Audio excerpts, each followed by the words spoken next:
اور وہ سارے الفاظ ہیں۔ دیکھیے اسلامی کیلیگرافی کیا چیز ہے؟ اسلامی کیلیگرافی وہ ساری کے ساری عربی حروف ہیں، عربی حروف سے متعلق ہے، اور اس میں پہلا حرف الف ہے۔ تو الف کا جہاں تک تعلق ہے، الف اللہ، الف اللہ سے شروع ہوتا ہے، اللہ پہلا حرف اللہ کا الف۔ تو الف اللہ کی مطلقیت کو ظاہر کرتا ہے، الف اور پہلا حرف۔ اس کے بعد دوسرا حرف ہے بے۔ یہ دوسرا حرف بے جو ہے وہ ہاریزونٹل ہے، اور بے کے نیچے جو نقطہ دیا جاتا ہے، آپ کے اذہان الہی کو اس طرف ملتوف کرنا چاہتا ہوں کہ بے کے نیچے جو نقطہ دیا جاتا ہے، وہ نقطے کی حرکت سے سارے کے سارے دوسرے حروف پیدا ہوتے ہیں۔ اب دیکھیے نقطے کو آپ حرکت کرتے چلے جائیں تو آپ کو الف بھی آئے گا، دوسرے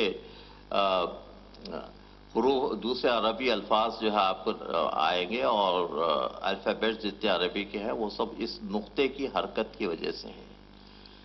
تو نقطہ دراصل اصل ہے، اور نقطے کی حرکت سے سارے عربی حروف حاصل ہوتے ہیں۔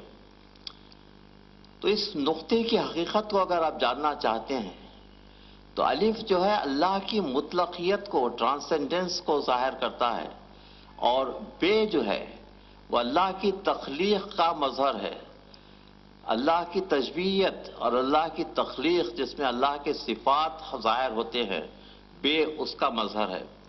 اور اگر آپ اس کو ایمان کی طرف لے کر چلیں تو میں یہ عرض کروں گا کہ بے کے نیچے جو نقطہ ہے وہی کائنات کی تخلیق کا باعث ہے۔ اور امیر المومنین علی ابن ابی طالب علیہ السلام فرماتے ہیں کہ جو کچھ قرآن میں ہے وہ بسم اللہ الرحمن الرحیم میں ہے۔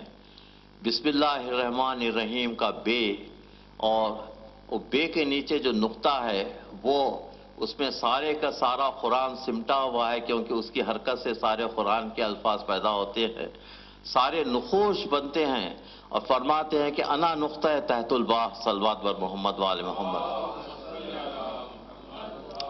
میں وہ نقطہ ہوں جو بے کے نیچے دیا جاتا ہے۔ اس کا مطلب یہ ہے کہ کائنات کی تخلیق کا باعث یہ نقطہ ہے، اور اللہ کی مطلقیت کا جہاں تک تعلق ہے وہ الف ہے، اور اللہ کی تشبیہیت کا جہاں تک تعلق ہے، جہاں اللہ نے اپنے صفات کا مظہر بنایا ہے، اس میں یہ نقطہ جو ہے سے سارے حروف حاصل ہوتے ہیں۔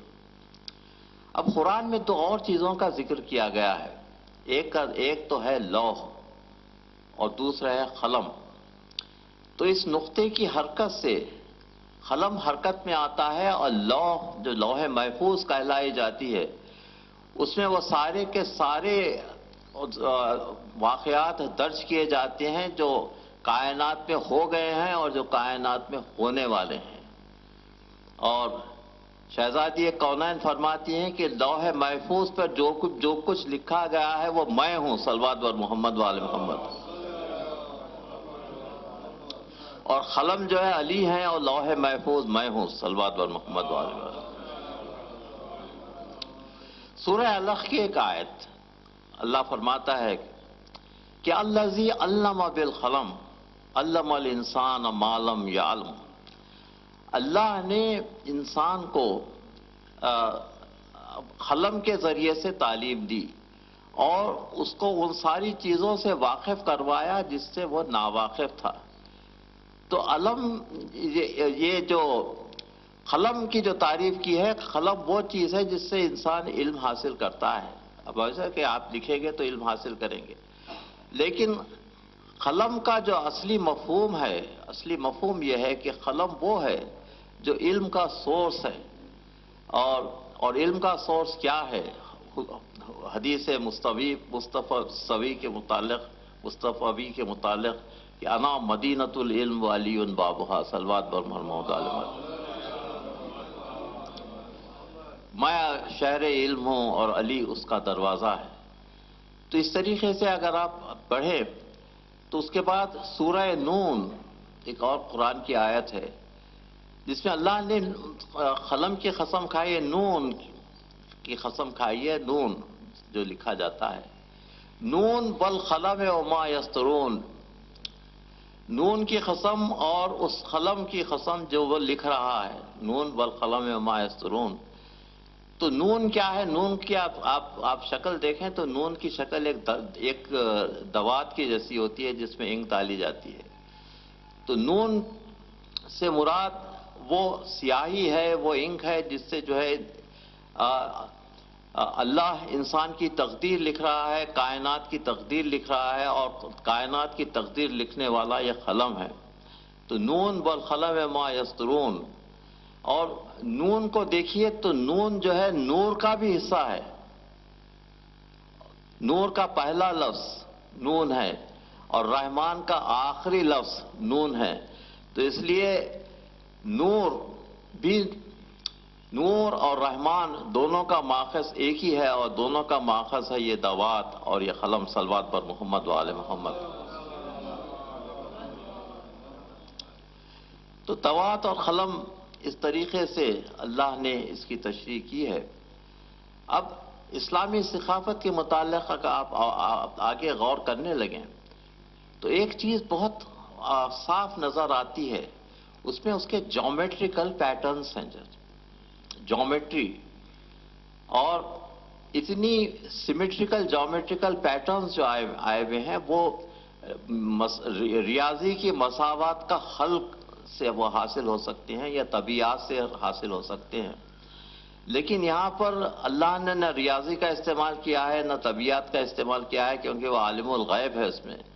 تو اس کے جیومیٹریکل پیٹرنز جو ہے جو دیے گئے ہیں، وہ سب چیزوں میں اس چیز کا خیال رکھا گیا ہے۔ جیومیٹریکل پیٹرنز کی بڑی اہمیت ہے، اور جیومیٹریکل پیٹرنز ایسے ہیں کہ اگر آپ اس کو اور سائنس کی طرف لے جائیں تو مادے کی جو ساخت ہے اور مادے کے جو پیٹرنز ہیں، وہ سارے کے سارے پیٹرنز جیومیٹریکل پیٹرنز میں آپ کو نظر آئیں گے۔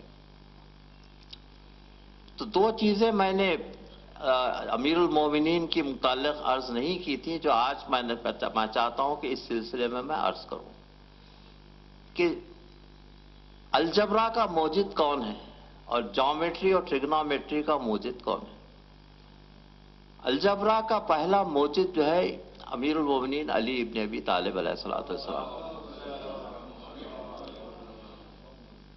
کیا طالب علم ہے ان کو معلوم ہے کہ ایکس اور وائی کے درمیان جو رابطہ ہوتا ہے، پہلا اگر آپ ایکویشن لکھنا شروع کریں اور الجبرا کا، وہ اسٹریٹ لائن کا ایکویشن ہوتا ہے y=mx+c جو ہے نا۔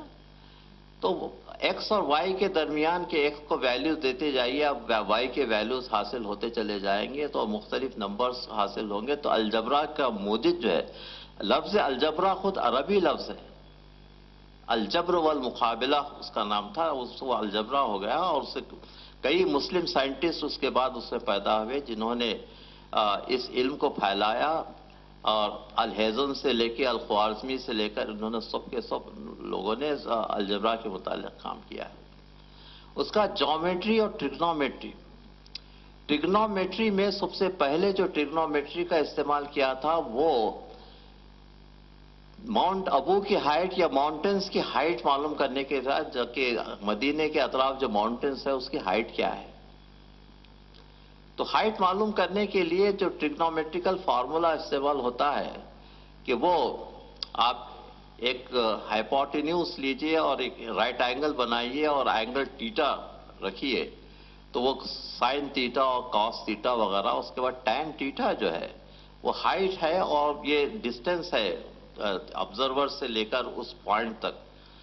تو ٹین تھیٹا جو اس سے کو معلوم کیا گیا وہ ہے کہ وہ انکلینیشن کیا ہے ماؤنٹین کا۔ تو مولا نے مختلف طریقے بتلائے انکلینیشن معلوم کرنے کے لیے۔ تو جب تھیٹا معلوم ہو جاتا ہے تو ٹین تھیٹا سے وہ ہائٹ آف دی ماؤنٹین معلوم کی جا سکتی ہے۔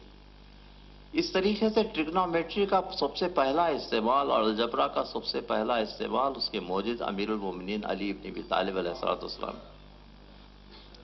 اس کے بعد یہ علم آگے بڑھا، اور اس علم میں ترقی امام جعفر صادق علیہ السلام کے زمانے میں۔ تو بہرحال a trigonometry or geometrical pattern